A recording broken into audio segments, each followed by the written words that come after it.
Hari ini saya beri judul khotbah, berakhir dengan bahagia. Kita teruskan studi Daniel 4 ayat 34 sampai 37, ini adalah bagian terakhir dari kesaksian Nebukadnezar. Jadi pasal 4 seluruhnya kesaksian Nebukadnezar, bagian pertama dia memuji Tuhan, sehingga seluruh bangsa di sekitarnya boleh mendengar.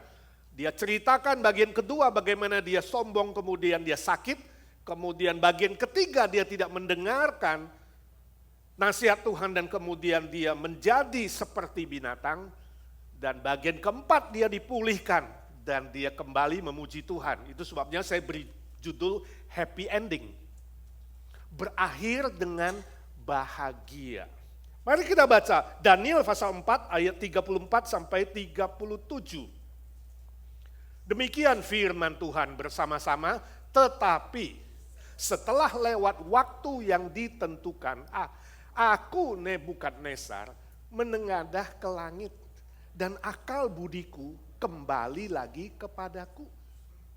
Lalu aku memuji yang maha tinggi dan membesarkan dan memuliakan yang hidup kekal itu.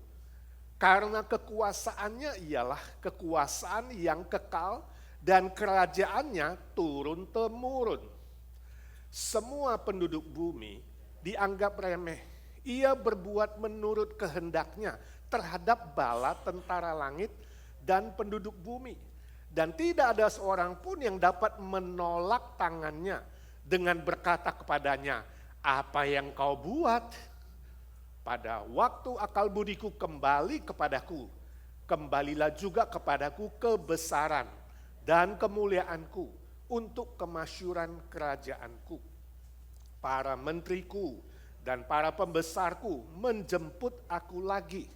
Aku dikembalikan kepada kerajaanku, bahkan kemuliaan yang lebih besar dari dahulu diberikan kepadaku. Jadi sekarang aku, Nebukadnezar, memuji, meninggikan, dan memuliakan Raja Sorga, yang segala perbuatannya adalah benar dan jalan-jalannya adalah adil, dan yang sanggup merendahkan mereka yang berlaku congkak. Saya dapat cerita dari teman saya di Jakarta. Dia katakan suatu kali mereka itu jalan-jalan ke Taman Safari Indonesia, dekat Puncak, sudah tahu ya, yang di sana. Yaitu seperti sebuah kebun binatang yang bisa melihat binatang-binatang besar dari dekat, karena kita di dalam mobil gitu ya, naik mobil.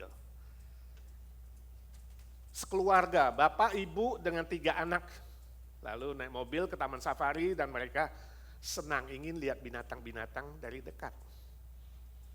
Nah, ketika mereka melewati binatang yang jinak sebenarnya, kijang ya, dan apalagi rusa, itu sometimes kadang-kadang boleh buka jendela kasih makan gitu, akrab sekali binatang itu. Dan dia katakan di situ ada sebuah sungai kecil. Dan waktu mobil itu lewat sungai kecil itu, ya, gak lama, berapa menit kemudian mobilnya mogok. Jadi mereka pikir wah ini pasti gara-gara kemasukan air nih mobilnya, keciprat air atau kemasukan air. Si bapak kemudian tolah-toleh, dia lihat gak ada petugas. Karena gak ada petugas, si bapak turun. Dia ke depan, dia buka kap mesin, ingin memeriksa. Istrinya dan 3 anak tunggu di mobil saja, sambil ngobrol. Setelah periksa-periksa, kap ditutup. Waktu kap ditutup, tiba-tiba dari belakang muncul beruang. Lebih tinggi 1 kepala dari bapaknya. Menuju ke sana dan yang cerita bilang kita di mobil di dalam kayak dihipnotis. Gak bisa teriak, gak bisa kasih tahu. Pak itu beruang, gak bisa kasih tahu. Terhipnotis, takut. Si bapak lebih takut lagi. Waktu beruangnya dekat dengan dia, kedua tangannya. Si bapak itu teriak, tolong Tuhan, tolong aku. Waktu dia teriak, tolong aku. Ternyata beruang memegang lehernya. Dan berkata, takut ya? Kenalkan, nama saya Joko. Saya petugas di sini yang nyamar jadi beruang. Makanya lain kali jangan coba-coba keluar mobil. Ikuti aturan. Bapak minta maaf. Saudara, saya nggak tahu ini cerita beneran apa enggak ya. Ada petugas yang nyamar. Tapi intinya adalah, pada umumnya kalau manusia sudah kepepet, manusia sudah terancam bahaya, entahkah sakit keras kek, entahkah jalan buntu kek, entahkah sudah mau mati kek, barulah berteriak sama Tuhan. Oh Tuhan, ketika jalan di dunia semua sudah tidak bisa menolong. Ketika teman-teman gak bisa menolong. Ketika orang tua tidak bisa menolong. Ketika semua jalan rasanya itu maju kena, mundur kena, kiri kena, kanan kena. Puji Tuhan masih ada satu jalan ke atas. Minta tolong sama Tuhan. Saudara, itu yang terjadi pada Nebukadnezar. Nebukadnezar diberi kesempatan 1 tahun untuk bertobat. Daniel menasihati dia supaya dia bertobat. Dan Tuhan menunggu 1 tahun. Tapi dia tambah sombong. Dan minggu lalu kita sudah pelajari, akhirnya Tuhan menghukum dia dengan sebuah penyakit yang disebut dengan boantrofi. Boantrofi itu adalah sakit jiwa. Di mana seorang manusia merasa dirinya adalah binatang. Dan dia hidup benar-benar seperti binatang. Bukan nyaman loh, ini Nebukadnezar benar-benar hidup seperti binatang di padang. Bersama dengan lembu, sapi, kambing, dan dia juga makan rumput. Luar biasa ya. Pernah sudah dengar ada temanmu yang sakit jiwa, sakit mental, kemudian jadi binatang? Atau jadi kodok gitu ya, atau jadi apa gitu. Enggak ada ya, ini luar biasa. Dan setelah genap waktunya, 7 masa, enggak ada yang tahu berapa lama 7 masa, 7 berarti genap waktunya. 7 masa bisa 7 tahun, 7 hari, 7 bulan, 5 bulan, 3 minggu, enggak ada yang tahu. Genap waktunya, Tuhan memulihkan Nebukadnezar.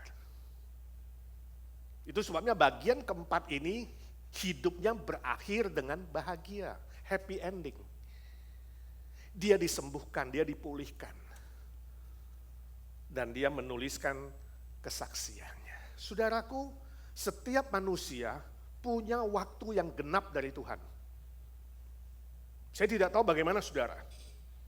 Kalau selama ini saudara sedang menunggu pemulihan dari Tuhan, menunggu karya dari Tuhan, menunggu mujizat dari Tuhan. Ingat saudara, ada waktunya. Kalau kamu berkata, kok lama sih? Saya tidak tahu. Tapi Tuhan mengatakan setelah genap waktunya. Segala sesuatu di bumi ini ada waktunya. Nah, di dalam penantian itu kemudian Nebukadnezar dipulihkan dan hidupnya happy ending. Saya yakin kita semua pengen happy ending, betul? Bukan saja happy ending, kalau bisa tiap hari happy, bukan cuma endingnya doang. Jadi kalau beli ikan bukan ekornya doang yang enak saudara. Mulai dari kepala, badan, mungkin kepala udah lewat saudara, lahir, ya, kemudian bergerak, sekarang udah badannya ikan nih, tinggal ekornya nih. Gak tahu berapa lama. Semua mengharapkan happy ending. Kalau boleh happy every day, happy life, and happy ending. Nah, dari kesaksian Nebukadnezar inilah kita ingin belajar rahasianya apa. Kalau saudara ingin hidupmu berakhir dengan bahagia, happy ending, rahasianya apa? Ada 2 pelajaran dari kesaksian ini. Yang pertama adalah Nebukadnezar berdoa kepada Tuhan. Ayat 34, ada istilah menengadah ke langit. Jadi bayangkan, saya lagi bayangkan waktu siapkan naskah ini. Nebukadnezar seperti binatang. Seperti sapi makan rumput. Tapi dia menengadah ke langit, dia bilang. Dalam kemanusiaannya yang menjadi kebinatangannya, itu mix ya. Dia menengadah ke langit. Ini artinya dia memohon kepada Tuhan yang Maha Tinggi. Dia mengakui kemahakuasaan Tuhan. Tuhannya Daniel, pencipta langit dan bumi itu. Dia mengakui keberdosaannya. Dia mengakui kesalahannya karena tidak bertobat walaupun sudah dikasih 1 tahun. Dan dia berdoa, memohon pertolongan dan memohon kesembuhan. Nah saudara tanya, Pak, mungkinkah seorang yang sakit jiwa berdoa? Mungkinkah sakit jiwa, sakit mental seperti binatang bisa berdoa kepada Tuhan? Pernah saudara berpikir? Saudara pernah ketemu orang yang sakit jiwa dan saudara pengen nginjili, saudara ragu gak? Ini orang ngerti gak kalau gue cerita Yesus ya? Saudaraku, hal ini melampaui logika kita. Tapi bagi Tuhan, tiada yang mustahil. Ini yang saya sebut dengan anugerah yang melampaui logika. Bahwa di dalam keadilan Tuhan, tadi dia mengatakan Allah itu adil, dia mengakui. Dalam keadilan Tuhan menghukum dia, ada kasih karunia Tuhan yang memulihkan dia. Itulah Allah kita, Allah yang sejati. Di balik keadilan Tuhan, di balik hukuman Tuhan, ada anugerah, ada kesembuhan, ada pemulihan, ada hidup yang kekal. Itu yang diterima oleh Nebukadnezar. Jadi bukan tempat yang kita berdiskusi mungkin atau tidak mungkin. Karena kalau saudara percaya kepada Tuhan Allah yang Maha Tinggi, semuanya adalah mungkin. Setelah itu Nebukadnezar mengatakan akal budinya kembali lagi. Artinya dia sembuh. Tadi sakit mental, sakit akal budi. Ya, pikirannya yang sakit itu disembuhkan oleh Tuhan. Ketika dia sungguh-sungguh berdoa dan memohon kepada Tuhan tanpa marah, tanpa geram, tanpa benci, tanpa ragu, tanpa menuduh Tuhan berbuat tidak adil. Di situ Tuhan memulihkan Nebukadnezar. Saudara bisa lihat di ayat 35, dia itu mengakui kedaulatan Tuhan 100%. Dia mengatakan di bumi ini tidak ada seorang pun yang berhak menanyakan kedaulatan Tuhan. Tuhan bisa melakukan sesuka-sukanya dan itu benar dan adil. Kita sebagai manusia tidak ada yang berhak bertanya, kenapa Tuhan? Itu sebabnya Nebukadnezar hanya menerima keputusan Tuhan dengan hati yang rendah dan berdoa. Nah, saya nggak tahu saudara ketika menghadapi kesusahan, ketidakadilan, ya, persoalan dan jawaban-jawaban yang belum dijawab Tuhan, saudara sering bertanya nggak, Tuhan kenapa begini, Tuhan kenapa begitu, harusnya nggak Tuhan begini dan begitu. Atau saudara mengatakan, Tuhan aku gak mengerti keputusanmu, aku gak mengerti izinmu terhadap hidupku, tapi berilah aku hati yang bisa menerima keputusan Tuhan. Menerima, acceptance itu kunci, menerima pengaturan Tuhan tanpa ragu, tanpa marah, tanpa curiga, tanpa menuduh Tuhan. Itulah rahasia kebahagiaan yang sejati. Waktu kamu bisa menerima keputusan Tuhan dalam hidup saudara. Saudaraku, izinkan saya tanya, apakah kau rindu hidupmu bahagia? Bukan saja pada ujungnya berakhir dengan bahagia, happy ending, tapi setiap hari. Happy life, happy ending. Berdoalah dengan segenap hati tanpa meragukan Tuhan. Tanpa bertanya A dan B, supaya intervensi mujizat Tuhan tidak terhalang oleh hati saudara yang ragu, yang marah, yang tidak menerima pengaturan Tuhan. ketika manusia menengadah ke langit, Tuhan akan menengadah ke bumi, melihatmu, melihat kesusahanmu, mengerti kesusahanmu. Ketika saudara berdoa, Tuhan bekerja dalam hidupmu. Ketika saudara berseru kepada Tuhan, Tuhan berseru dengan firman-Nya, dan firman-Nya menyembuhkan dan memulihkan. Ketika saudara angkat tangan kepada Tuhan, Tuhan turun tangan menolongmu, sebab Tuhan bilang tangannya cukup panjang untuk menjangkaumu dan menolongmu. Saudara percaya? Saya baca sebuah kesaksian dari seorang dokter misionari yang melayani di Afrika Tengah. Dia bilang suatu hari ada seorang ibu yang hamil, yang belum waktunya harus melahirkan, tapi harus ditolong karena kayaknya pecah ketuban, harus ditolong. Lalu waktu dia tolong itu, mamanya meninggal. Si ibu meninggal, si bayi hidup, tapi prematur. Nah dia bilang, di situ gak ada inkubator. Sebab memang gak ada listrik. Ada inkubator pun percuma, gak ada listrik. Tapi bagaimana supaya bayi ini bisa hidup? Dia bilang sama asistennya, perawatnya, kita butuh temperatur yang panas, walaupun di Central Afrika itu ekuator kayak Indonesia ya, daerah tropis. Kita butuh itu. Coba cari apakah kita masih punya botol pemanas itu. Lalu dicari, sisa 1. Waktu diperiksa, rusak, sudah pecah.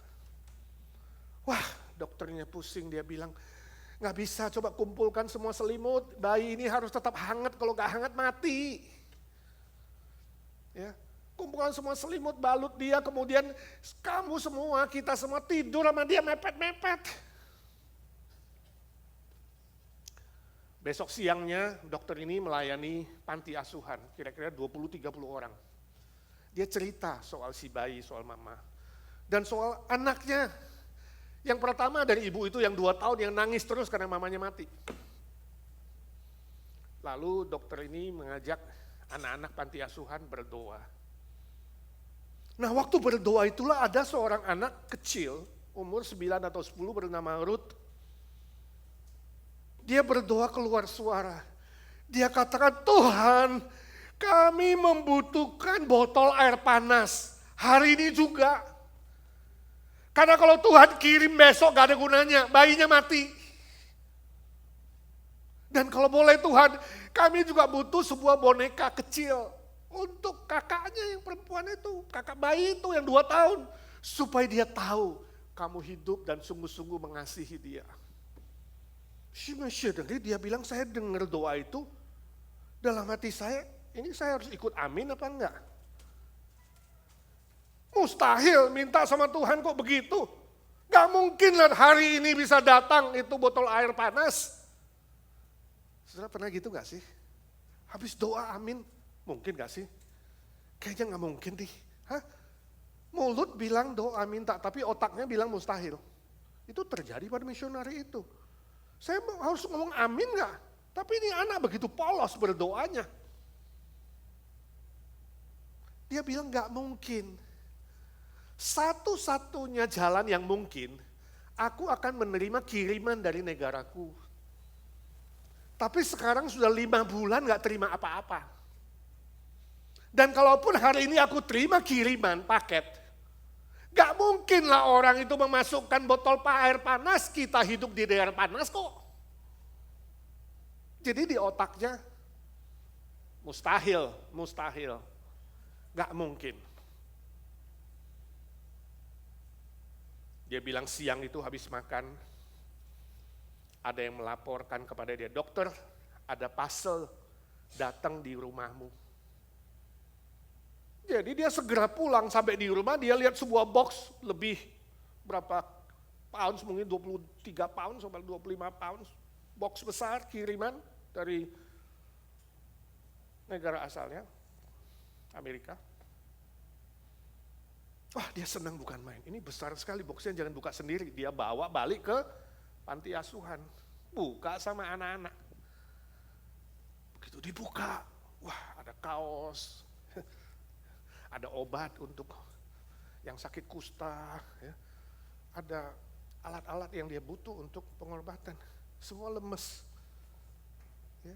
Ini mah kita gak butuh. Lalu dia terus korek-korek. Sampai paling bawah, dia pegang sesuatu dari karet. Dia tarik ke atas, wah, botol pemanas dari karet. Ya, kaget sekali. Tuhan menjawab doa anak yang polos. Oh, dia bilang, Tuhan, aku minta maaf.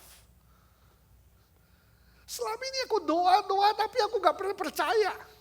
Aku doa tapi aku gak pernah beriman kamu bisa berkarya Tuhan. Lalu Ruth ada di barisan depan. Ruth bilang begini, dokter, kalau Tuhan kirim botol air panas, dia pasti kirim boneka. Coba cari, jadi dikorek. Ada boneka kecil. Wah, lebih terharu lagi. San Ruth bilang, bolehkah aku bawa sendiri boneka ini kepada kakaknya si bayi, supaya dia tahu ada Tuhan Yesus yang hidup, yang mengasihi dia. Saudara, ini kesaksian yang sungguh-sungguh menyentuh. Kadang-kala kita sudah lama ikut Tuhan, sudah tahu Tuhan itu hidup, sudah tahu Tuhan itu bangkit. Kita berdoa tapi setengah hati. Kita berdoa gak segenap hati, kita gak tulus. Kita gak polos seperti anak kecil itu. Itu sebabnya Yesus bilang apa? Belajarlah beriman seperti anak kecil. Jangan halangi mereka, sebab iman mereka lebih tulus, lebih polos. Merekalah pemilik kerajaan sorga. Amin. Jadi kalau kamu lihat anakmu, cucumu, kalau doa polos jangan diketawain, saudara. Justru itu kita harus belajar. Beriman, percaya kepada Tuhan dengan segenap hati. Kalau sudah tiba waktunya, dia bertindak. Ketika diperiksa pasal itu sudah disiapkan 5 bulan lalu. Oleh kelas sekolah minggu di gereja misionari itu. Dan anak-anak berdoa dan memasukkan paket tersebut. Di dalam pengaturan Tuhan, waktunya tepat dan segala sesuatunya tepat. Amin? Amin?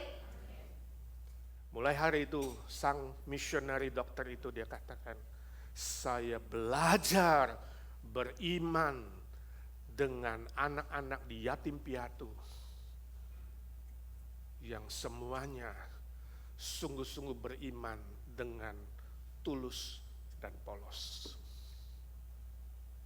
Ini menjadi pelajaran buat saya juga, saudara. 30 tahun lebih melayani Tuhan. Kadangkala masih ada keraguan. Masih ada kekhawatiran. Tapi Tuhan selalu beri kesadaran supaya kita segera berbalik. Apa? Segera berbalik. Itu yang terjadi pada Nebukadnezar. Ya. Dia segera berbalik kepada Tuhan. Dia katakan, oh Tuhan, Engkau Allah yang maha tinggi. Yang pengaturanmu selalu benar dan adil. Dan tidak ada seorang pun yang boleh bertanya, kenapa? Dan kita harus belajar itu, termasuk saya. Jangan pernah mempertanyakan kedaulatan Tuhan. Yang kedua, Nebukadnezar memuji Tuhan sebagai Raja Sorgawi, ayat 36. Setelah dia disembuhkan, Nebukadnezar memuji Tuhan yang maha tinggi. Raja Sorgawi itu, Raja segala raja, Allah yang bertata di sorga, Allahnya Daniel. Dan dia katakan para menterinya, para pembesarnya kemudian menjemputnya kembali. Istilah menjemput artinya apa? Menghormati, menerima kembali Nebukadnezar. Menghormati dia sebagai raja, menerima kepemimpinannya, itu yang terjadi. Bahkan Nebukadnezar mengatakan kekuasaannya, kemuliaannya jauh lebih besar dari sebelumnya. Happy ending. Jauh lebih besar dari sebelumnya, seperti Ayub dipulihkan 2 kali lipat. Saya tidak tahu berapa kali lipat Nebukadnezar, yang pasti kemuliaannya, kekuasaannya berkat-berkatnya lebih besar dari sebelumnya. Ketika dia tahu berterima kasih, tahu bersyukur, memuji, meninggikan nama Tuhan. Bukan aku, tapi Tuhan yang maha besar yang ada di sorga. Nah, menurut saudara Nebukadnezar diselamatkan nggak? Alkitab tidak bicara secara eksplisit, tapi saya yakin secara pribadi, karena Nebukadnezar merendahkan hatinya, meninggikan nama Tuhan, dan hidupnya diperkenankan oleh Tuhan dan diubah menjadi ciptaan baru, yang berani bersaksi untuk Tuhan, untuk seluruh kerajaan yang dikuasainya pada zaman itu. Dia tidak malu-malu mengakui Allahnya Daniel adalah Tuhan Allah dia. Saya yakin Nebukadnezar diselamatkan Tuhan, memperoleh hidup yang kekal. Hidupnya bukan saja happy ending, tapi hidupnya diberkati. Happy life setelah dipulihkan. Berapa tahun saya tidak tahu, tapi sejarah memberitahukan bahwa Nebukadnezar itu menjadi raja selama 43 tahun. Kalau sakit yang ditafsirkan tahun ke-30 atau antara 30 sampai 35 berarti lebih 10 tahun lagi. Dia menjadi raja yang hebat, raja yang berkuasa, raja yang terkenal, raja yang meninggikan dan memuliakan nama Tuhan. Happy life, happy ending. Nah saudaraku, seringkali pemeliharaan Tuhan itu melampaui pikiran kita. Melampaui perasaan kita, melampaui pengalaman kita dan hikmat kita. Kita gak bisa menebak. Tapi yang pasti setelah hujan lebat dan badai itu berlalu, ya Tuhan kasih apa? Pelangi yang indah. Angin topan itu berlalu, Tuhan datangkan angin sepoi-sepoi dan angin yang menyejukkan. Itu janji Tuhan. Pemeliharaan Tuhan setia selama-lamanya. Sebab itu saudaraku bertahan terus. Bertahan terus walaupun kau menghadapi hal-hal yang kamu tidak mengerti. Yang melampaui perasaanmu, yang melampaui pikiranmu. Bertahan setia kepada Tuhan. Setia dalam ibadah, setia dalam pelayanan. Setia dalam doa, setia dalam berterima kasih dan bersyukur kepada Tuhan. Tanpa henti mengakui kedaulatannya 100%. Memuji Tuhan waktu kamu dalam sakit, bisa nggak? Jumat lalu kalau saudara datang dengar kesaksian Pak Ben Oka, hari ini dia tidak datang. Dia bilang waktu dia sakit, ya, dia kena cancer, cancernya dokter bilang ganas. Ya waktu itu kita kontak-kontak sih, dia takut sekali kalau itu menjalar kemana-mana. Dia stres, gak bisa tidur. Kita sering berdoa, dan kemarin dia saksikan waktu dia selesai operasi dan kesakitan itu, di dalam kesakitan itulah dia bernyanyi memuji Tuhan tanpa henti. Mungkin tiap malam 1 jam sampai 2 jam.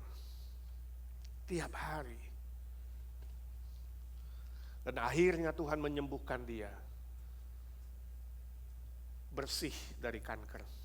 Seluruh organ tubuhnya yang lain clean 100%. Bisa nggak? Dalam kesakitan, dalam ketidakmengertian, tetap memuji, meninggikan nama Tuhan. Sulit tapi bisa karena Tuhan yang memberikan kekuatan. Suatu kali ada seorang anak muda yang mengeluh bahwa hidupnya itu tidak senang, tidak bahagia. Lalu suatu kali dikatakan muncullah malaikat di hadapannya dan malaikat bertanya, kenapa kamu kelihatan sedih, murung dan susah dan merasa tidak bahagia? Apa yang membuat rasa tidak bahagia? Lalu anak muda itu bilang, ya saya ini miskin, mana bisa bahagia? Tuhan cuma janji-janji. Mana saya miskin, ya, gak punya mobil yang bagus, gak punya rumah, kerjaan pas-pasan, uang pas-pasan, mana bisa bahagia? Malaikat bilang kamu sembarang ngomong, kamu bilang kamu miskin, kamu itu sebenarnya kaya raya tahu nggak? Wah kamu yang sembarang ngomong malaikat enak aja. Malaikat bilang oke, saya tanya kamu, Kalau jarimu putus satu, saya kasih kamu 100 juta rupiah, mau nggak? Ya nggak mau dong. Oke, sekarang saya tanya, bagaimana kalau tanganmu buntung satu? Saya kasih 1 M, jadi naik 10 kali lipat. Mau nggak? Kamu kan punya tangan 2, ambil 1. Dapat 1 M. Ya jelas gak mau katanya. Oke, bagaimana kalau matamu diambil 1? Kamu dikasih 100 miliar. Satu mata ini 100 miliar loh. Mau nggak? Ya jelas gak mau kata anak muda itu. Ya. Oke, sekarang begini deh. Kalau kamu saya ubah menjadi kakek-kakek 80 tahun tapi sakit-sakitan. Dikasih 0,5 triliun. Mau nggak? 0,5 triliun. Ada yang mau nggak? Oh mau aja, dia udah 90 lebih. Jadi 80 mau dia. Tapi sakit-sakitan nggak mau lah Om ya. Sakit-sakitan nih.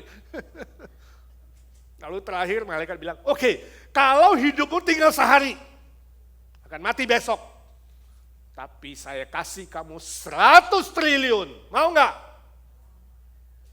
Bodoh lu jelas gak mau dong. Nah malaikat bilang, kamu kaya nggak sekarang? Kamu sadar gak ketika kamu masih bernafas, masih memiliki 2 tangan, memiliki 2 mata, bisa berjalan, bisa bekerja, kamu itu kaya raya.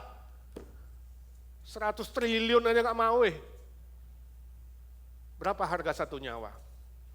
Seluruh bumi. Tiba-tiba pemuda itu kaget. Dia sadar dari mimpinya. Dan dia bilang, oh Tuhan ampuni aku. Ternyata selama ini aku salah mengerti. Salah mengerti apa itu definisi kekayaan. Salah mengerti apa itu definisi kebahagiaan.